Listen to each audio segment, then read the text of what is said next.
ক্যালকাটা ইউনিভার্সিটিতে English honours করছো, একটা টিপস দেবো, খুব কাজে লাগবে। যদি ক্যালকাটা ইউনিভার্সিটিতে ইংলিশ অনার্স করছো বা অন্য ইউনিভার্সিটিতেও করছো, সেক্ষেত্রে প্রথম কথা হলো বাক্যের গঠন ঠিক রাখবে। প্রচুর ছেলে মেয়েকে দেখেছি যারা বেশ ভালো স্টুডেন্ট, পড়াশোনা করতে পারে এবং জানেও পড়াশোনাটা, এবং কবিতা বোঝে এবং বিষয়গুলো বোঝে এবং খুব আগ্রহী পড়াশোনা নিয়ে, কিন্তু একটা সমস্যায় ভোগে যেটার জন্য প্রত্যেক বছর তার নাম্বার ড্রেন আউট হয়ে যায়। মানে যেটা তার প্রাপ্য নাম্বার, সেখান থেকে সে সরে সরে যায়। তার সেন্টেন্স কনস্ট্রাকশনে, বাক্যের গঠনে সমস্যা থাকে। এই সমস্যায় যদি তুমি ভুগছো, এটাকে ঠিক করো। যদি এই সমস্যা নেই তাহলে তো ভালো কথা, তাহলে শুধুমাত্র উত্তরটাকে ভালো করে বোঝার চেষ্টা করো, দ্যাটস অল। কিন্তু এই সমস্যা যাদের রয়েছে তাদের জন্য এই ভিডিওটা।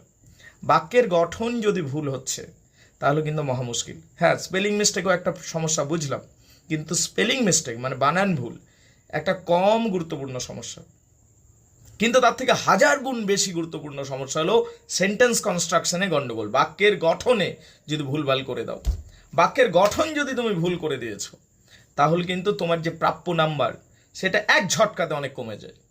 তাহলে উপায় কি? বাক্যের গঠন ঠিক করো, প্রয়োজনে টেন্স ট্রান্সলেশন করো।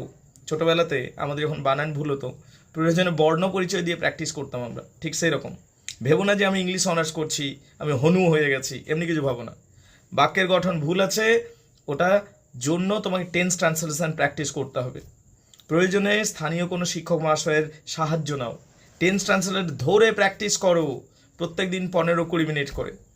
যদি এই সমস্যা আছে এটাকে সমাধান করো, নাহলে প্রত্যেকটা সেমিস্টারে তোমার নাম্বার ড্রেন আউট হবে।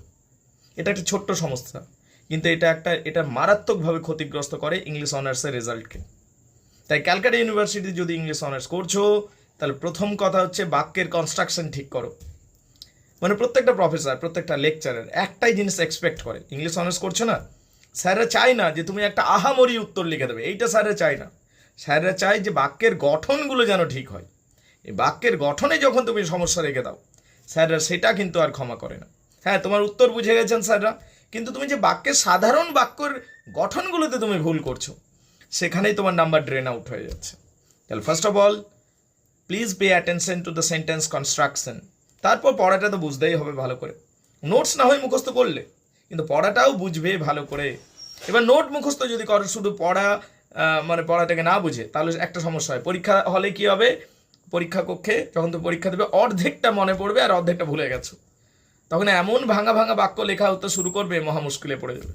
তাই বাক্যের গঠন ঠিক করো, পড়াটাকে ভালো করে বোঝো, পড়াটাকে বোঝাটা খুব জরুরি। আর তারপর নোটস সাজেশন তো আছে, সেটা তো শেষ রাত্রের খেলা, তাই না? তাহলে